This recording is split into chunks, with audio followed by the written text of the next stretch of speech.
perfectly. Or good afternoon, as the case may be, depending on where you are. Where are you?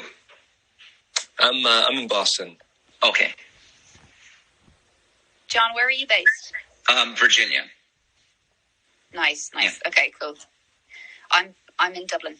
Okay, so we got the spring is kind of springing here. It's cold, but we're starting to see buds and that sort of thing coming out. And Boston, I bet not so lucky, right? Boston is probably still kind of cool. Yeah, we don't have a whole lot of green activity happening here in the Northeast currently, but welcome to Clubhouse, John. This is apparently the new thing these days. All the kids are doing it. Yeah. So far, I'm impressed. Hello, everyone that's listening as well. Hi. Okay, I'm going to actually kick it off. So, welcome, everyone. Welcome to this week's installment of Crypto Lunch. This week, we're talking about CBDCs. For any newbies to blockchain, this stands for Central Bank Digital Currencies. Any questions, please post them on Twitter to #CryptoLunch. That's #CryptoLunch on Twitter. I've got a great panel today to discuss CBDCs. I have John Kiff, who is a financial sector expert from the IMF, the International Monetary Fund, and David Markley, who is the Director of Business Solutions at Algorand. So, guys, welcome. Thanks so much, Joanna. Thanks, Joanna. So, let's kick this off. I'm interested to hear both your descriptions of what CBDCs are. So, John, I'll give that first one to you. Sure. I mean, I have a pretty tight and standard definition here. I'm presuming here that we're talking about retail CBDCs, because there's actually two types. There's the retail CBDC that's meant for use by just everybody, anybody, and then there's the wholesale, which are usually associated with interbank connection transactions and so on, very small group. So I define a retail CBDC as a widely accessible digital representation of a sovereign currency that is issued by and a liability of that jurisdiction's central bank or monetary authority. If you'd asked me that question a few months ago, I would have added to that and the legal tender. But the legal team at the IMF has done a lot of work around this topic of what is legal tender.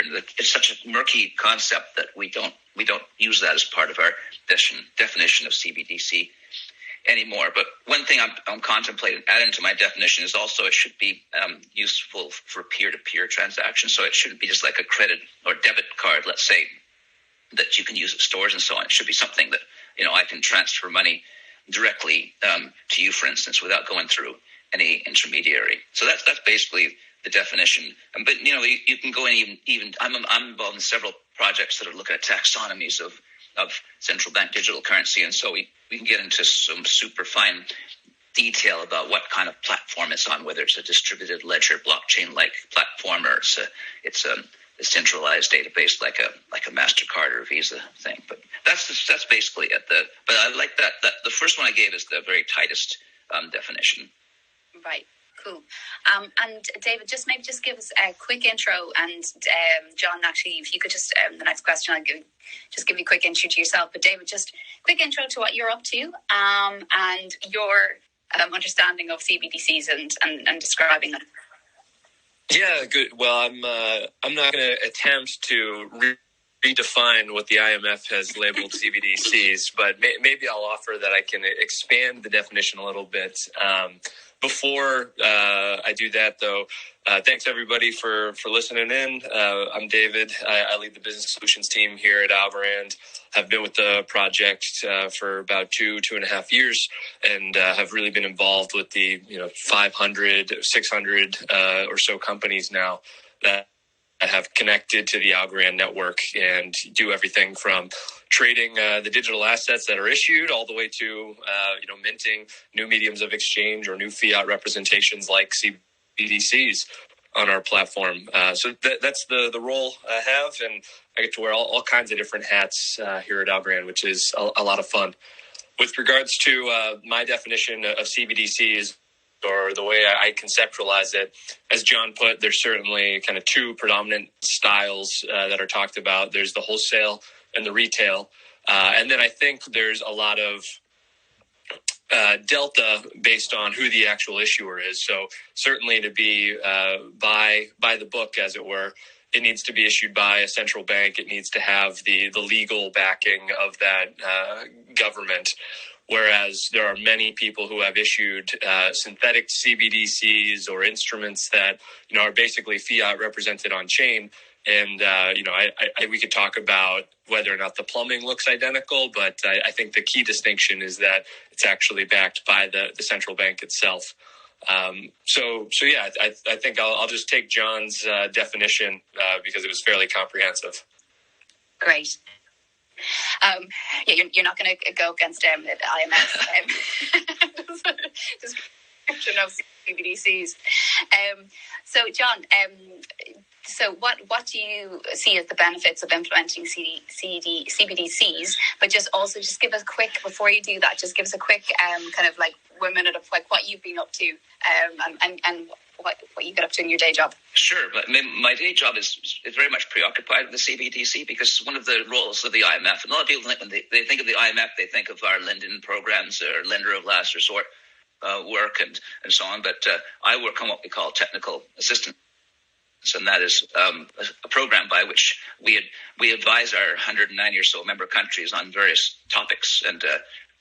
And so one of those topics that we've now opened up a technical assistance program on is a central bank digital currency. And so I'm one of the sort of the leading leaders of co-leaders of that group. And so far, it's early days in our program, but we've already started some of that technical assistance work with about a half dozen central banks. But on my personal website, I keep a tabulation of all the central banks that are taking a look at CBDC, and right now there's about I count 52 of them that have publicly said that they're working on CBDC. I know that it's more than that. Some of the half dozen I just mentioned are not on my list, so they're kind of working in stealth mode. But there's 52 of them, and it's, I would say that most of them would be what we call emerging market and developing economy countries, as opposed to the ones that everyone watches. Everyone's aware that the Riksbank in Sweden is considering issuing CBDC, and so is Canada, Japan, and so on. They're all kicking the tires, so to speak. But in terms of the advice we give, we can't tell the likes of the U.S. or the Sweden how to do it. They've got, they know what they're doing, and they've got great research programs that they're leading them towards issuing CBDC, perhaps. But so our predominant technical assistance would be to emerging market countries, and so in that sense, the motivations that we're hearing from those countries there's quite a range, actually. For some, it's simply just reducing the cost of fiscal cash and the risks actually of fiscal cash. And I think of someone like the Bahamas, who've actually launched a CBDC already, and the Eastern Caribbean Central Bank, who are considering it.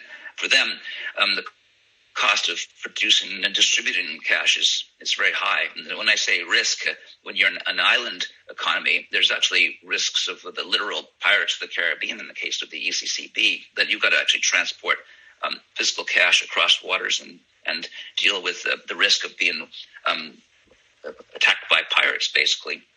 So that's one. And also for a small country, there's the economies of scale in producing fiscal cash. And so for small countries, the actual cost of minting fiscal cash or printing it is quite high.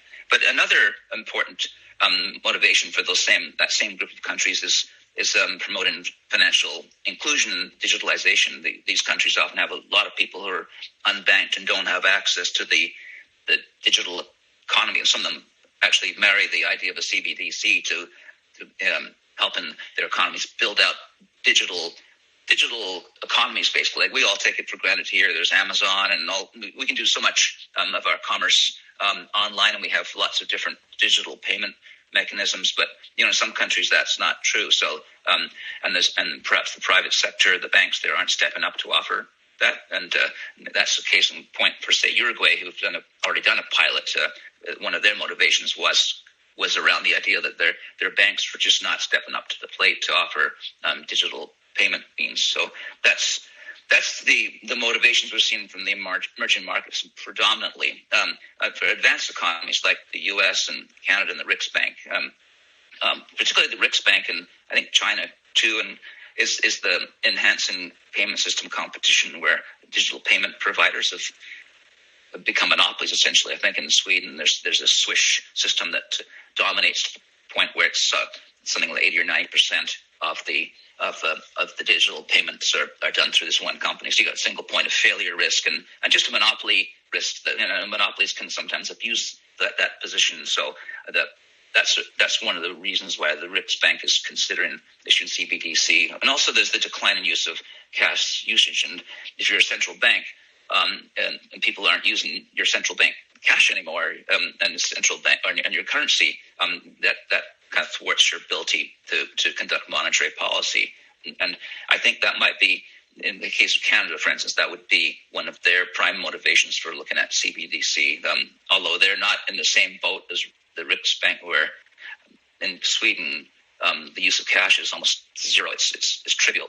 Canada's not quite there, but their contingency plan to issue CBDC is based on the prospect of a decline in cash usage. So if you went to the Bank of Canada website, you'll see like paper after paper that's analyzing this diminishing use of cash there. So those are the main ones. I mean, there's also the possibility of designing this central bank digital currency that pays interest, and that gives you some interest in monetary policy impacts. You can use that interest rate as another monetary policy tool, and in particular for countries where the policy rate is zero or negative, the central bank digital currency can be designed to help the central bank push their rates into negative territory. Because if they don't have something like a CBDC that's interest-based, then people can always, when you have negative interest rates, can run to physical cash, which is why they say if you're going to use CBDC to break through that zero lower bound,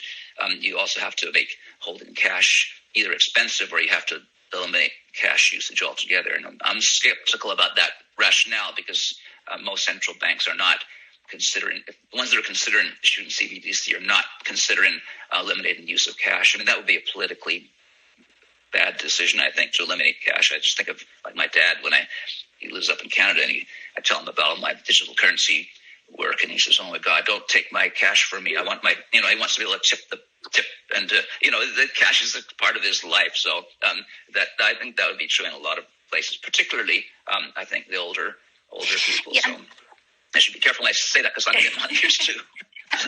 and that's actually really interesting. So in a way, like, how CBDCs are kind of rolled out might potentially be in a phased approach. And what does like a CBDC look like for, Joe Bloggs living in Canada? Let's just say that it was, rolled out. What does it look like?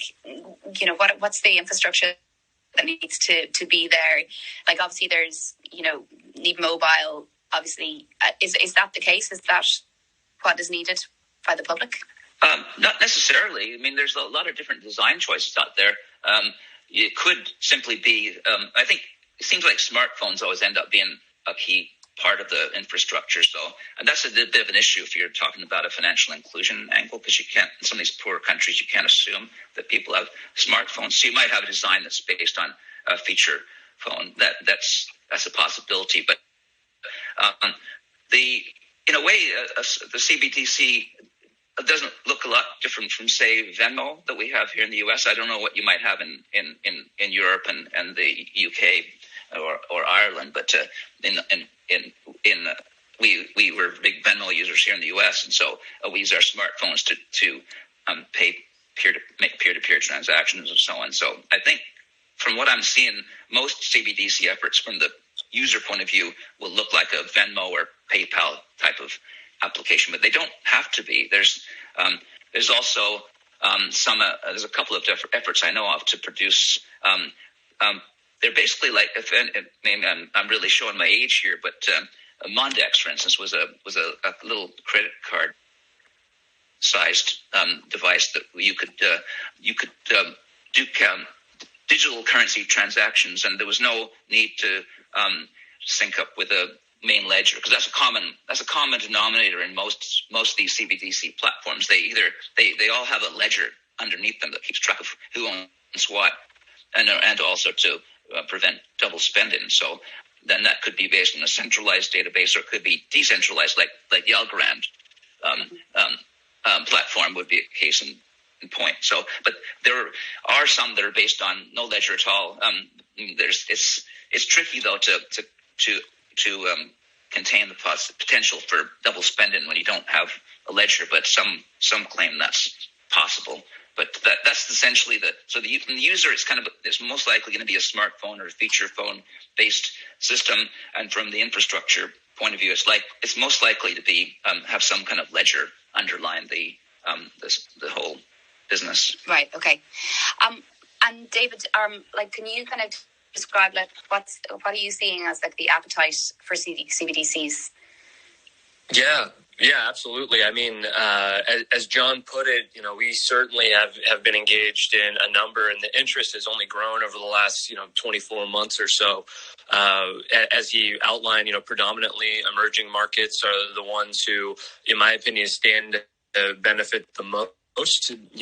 John talked a little bit about, just the cost of cash, moving it around, but there's also the cost of recreating the entire two-tiered financial system, setting up the actual press to create your legal tender. I mean, all of that infrastructure, and that's a cursory overview, but all of the infrastructure is quite expensive.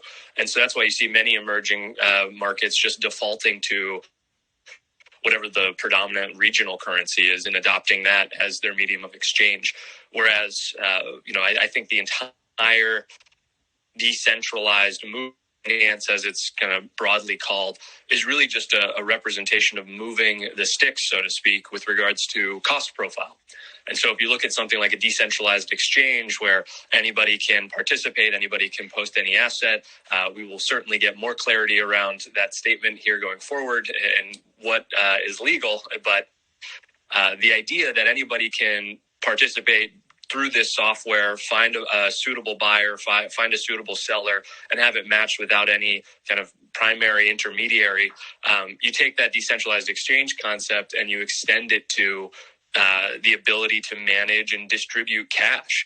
And so John talked a lot about the technology and the user experience. That's something that we've really focused on here at Algorand, is how can we provide multiple modalities that align to financial inclusion, that align to, very familiar workflows, whether it's using something like a PayPal or a Venmo, a QR code based, peer-to-peer payment smartphone system, but also having offline methods. We know that, if you're trying to go into emerging markets, they don't always have the benefit of connectivity. And so we at Algorand have actually come up in partnership with many of the central banks that we're working with, a two-tiered system where for low-value transactions as defined by the central bank, you can actually have a physical card that allows peer-to-peer. There's hardware encrypted secure compute environment on that device.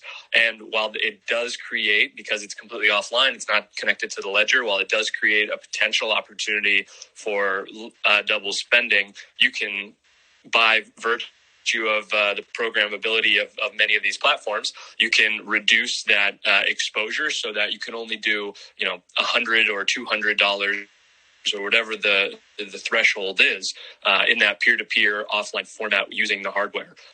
Whereas when you're connected and you can, interface with either your point of sale machine or one side of the transaction has connectivity back to the main net, you can open up the threshold. You can do, as high value transactions as you want.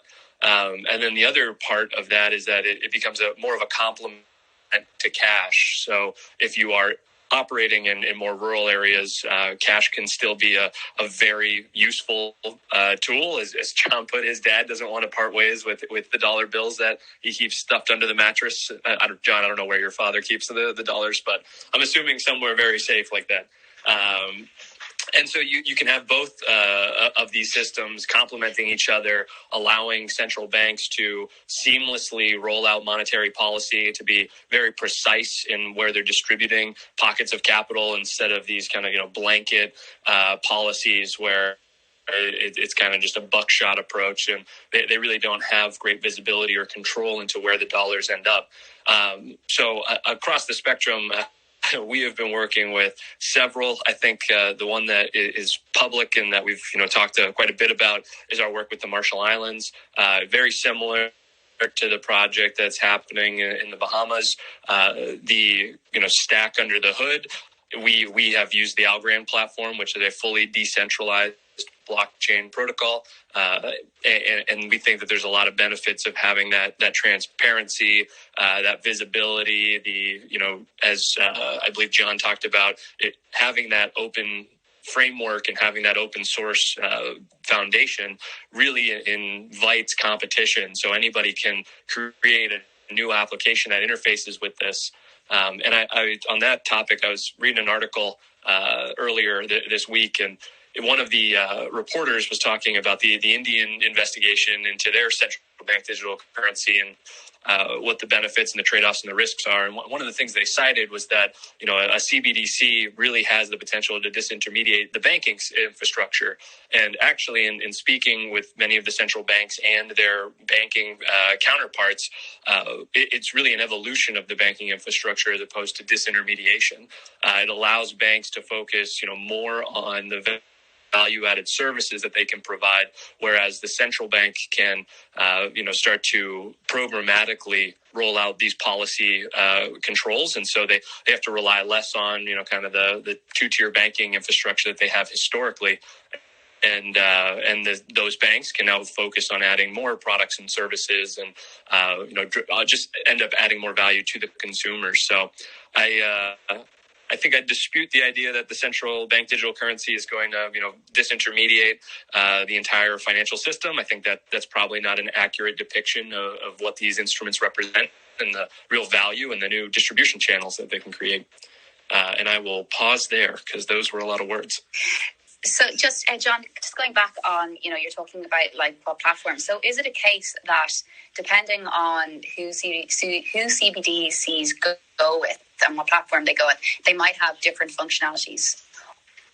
Yeah, well, I think there's some truth to that. I think particularly the sharpest one, I think, would be the one between what I call the ones based on a ledger, whether it be distributed or centralized, and these purely peer-to-peer token-based systems. The token-based systems that I mentioned are really not going to disrupt any other business lines or whatever, because they're purely meant to replace the cash you keep in your wallet. But when you get into the ledger-based ones, then, as David was mentioned, there's a lot of people throw up these fears of disintermediation and so on. But I agree with what David says. That you can design a CBDC and the ecosystem that it works in, so that it actually enhances, I think, the private banking and financial sector. I mean, when you hear CBDC wonks get together, you'll hear them talking about two-tier versus one-tier CBDC. So a lot of the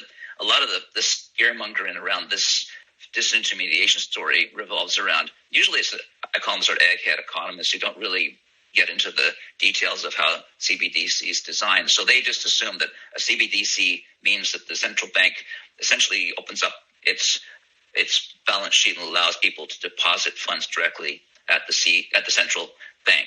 And that's kind of a very high level view of what a CBDC is. But when you get down into the weeds of it, all of the efforts that I know of, the central banks are thinking about what they call two-tier, because what I described before is one-tier, where the central bank offers out digital wallets to everybody, and everyone deals essentially directly with the central bank. And you can imagine in that case, especially if they offer interest on the CBDC, that the central bank becomes a competitor with the private sector banks and other deposit-taking financial institutions. And then the scary part from that storyline is that the banks then, everyone puts their money with the central bank, and that's a particular issue, I think, in some emerging market countries where there may be maybe not so much trust in the banks. There may not be a deposit insurance system in place, and so if the banks aren't getting deposits, they can't lend, and so you have a breakdown in the whole credit system. But that's just not the way any central banks that I know of are looking at CBDC. It would essentially be almost the same kind of profile as the current cash distribution system. The central bank issues the CBDC, but the nuts and bolts and user-facing work is all done by the central banks. And I mean, even with that framework, there is a risk of this so-called disintermediation, where everyone starts putting their money in CBDC instead of putting them in bank deposits. But that can be designed away too by placing limits. And an idea floated by the European Central Bank is what they call tiered remuneration. So the CBDC would have an interest rate, but it would be two or more interest rates. One of them would be a reasonable interest rate, probably below the commercial bank deposit rate.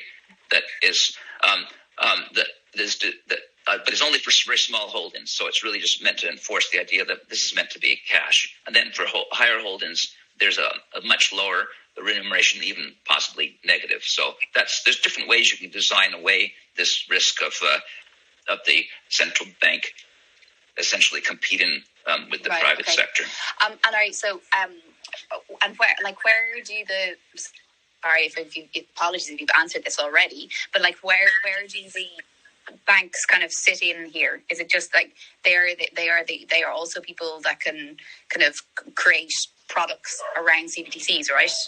Also, yeah, I think particularly in these countries where CBDC is being considered for financial inclusion and digitalization purposes, because once you've launched the CBDC, you've created a new rail, basically a new rail that enables the banks and other financial sector and fintechs and so on to build on. So I think in a way, I think there's a lot of positives to offering CBDC in that sense.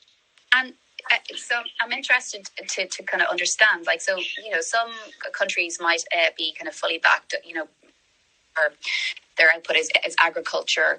Are there any industries or verticals that are being disrupted in a positive way using CBDCs? Or is that kind of known yet, or are we too early to kind of make that call? I think we're kind of early.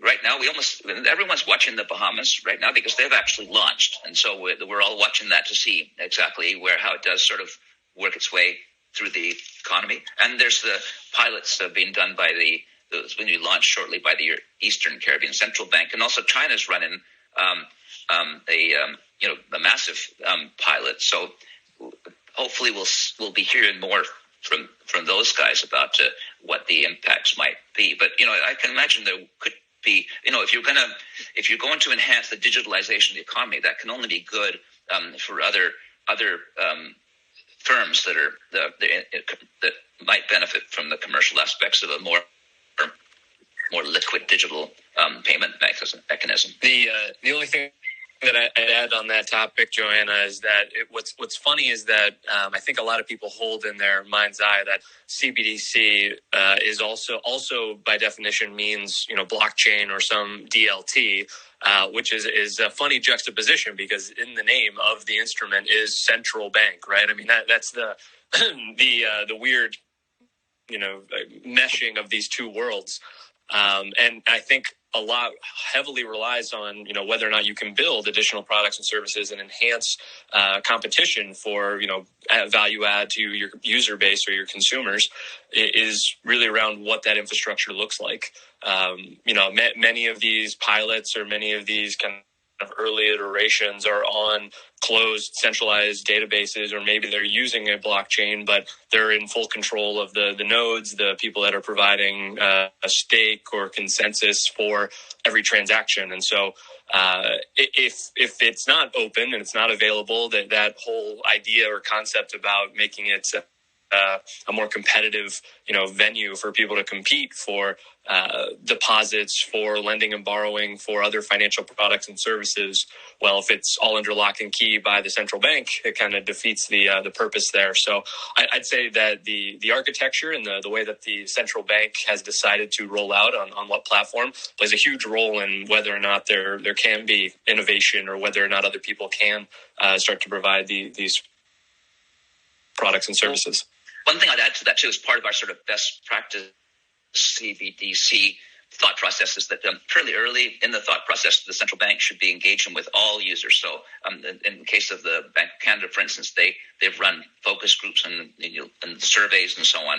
And when I say all users, I mean all stakeholders. So merchants should be involved, because I'll think back to the Mondex digital a digital currency essentially, and it failed. And often people think it failed because of some technological reason, but it actually failed because they didn't think to engage with the merchants to see if they were happy with the idea of having to buy new point of sale terminals to be able to run this system. So that, like I say, that an engagement with all stakeholders is really critical. So that might be a really good opportunity for, I guess, those stakeholders, whether they be banks or otherwise, to maybe I suppose maybe hold workshops, hackathons with a view to, okay, hypothetically we have CBDCs. How can we kind of run with this, and what kind of products and services are aligned with CBDCs? John, I know that you are very close to this, but Joanna, I'd say that's exactly what many central banks are doing. I mean, here in our backyard, in Algorand's backyard, the Boston Fed is doing a massive kind of engagement and study. They're working alongside MIT to really dig into, what are the right platforms, what are the trade-offs, how do we want decentralization at each part of the stack, and where do we want different parts of industry to interface with this new instrument. And John, I think you have seen much more of that. Yeah, I think the Boston Fed is what I would call following best practices, a very open process and very engaging. I think they've mentioned that they're planning to bring in as many as 40 different vendors, for instance, to talk about the platform side of things. Also, interestingly, in the case of the Bank of Canada, they engaged some universities to do some independent research, and a couple of, I think it was last week, the 3 papers that they'd commissioned were released. So it's really important to engage as many people as you can with every possible means. Great. Look, guys, you've given me anyway so much food for thought around CBDCs. Definitely, I guess, kind of more of, okay, well, how do you kind of engage with banks or whatever to get them thinking more about CBDCs is definitely something that's really interesting and really interesting space. But okay, well, listen, guys, thank you so much. We're going to finish off there. Do you have anything else you'd like to add before we head off? I was just going to add one thing. I mean, it kind of goes back to engaging stakeholders and so on. But there's a high risk with a CBDC that it could be launched and be a complete failure, and that could happen because that stakeholder engagement wasn't performed properly. But it could be actually that that people are happy with the existing payment mechanisms. The CBDC launch isn't a guaranteed success, even with best practice stakeholder engagement and great designs and so on. So I think that's something that central banks have to keep in mind, because reputation is everything for a central bank. So to launch a CBDC and you have it fall on its face, either because there's actually no natural demand for it or they designed it poorly, that's a major risk that they have to keep in mind. And to close up or summarize, John, I love the idea. I mean, we use this turn of phrase internally all the time, that issuing an asset does not make a market, right? And so that's why whenever we get involved, whenever we're working on central bank digital currency, whether it's technical design or ecosystem engagement, we really try and bring in kind of the best in breed local ecosystem partners, local stakeholders. If there's a regional, a payment application that is used predominantly by, the individuals of the country, we will do our best to try and partner with that specific application. And so I agree. At the end of the day, despite all of the amazing benefits of programmability and being able to do precise distribution and all these other great applications, if you don't have that user experience right, if you don't have the context in mind, it will never get off the ground. So John, I think that's a perfect place to end it. Great. Guys, thank you so much and everyone to join and listening, all the listeners, thank you so much for joining today. We're going to be doing our next crypto lunch in 2 weeks' time, and we'll announce that in the coming days what the topic will be.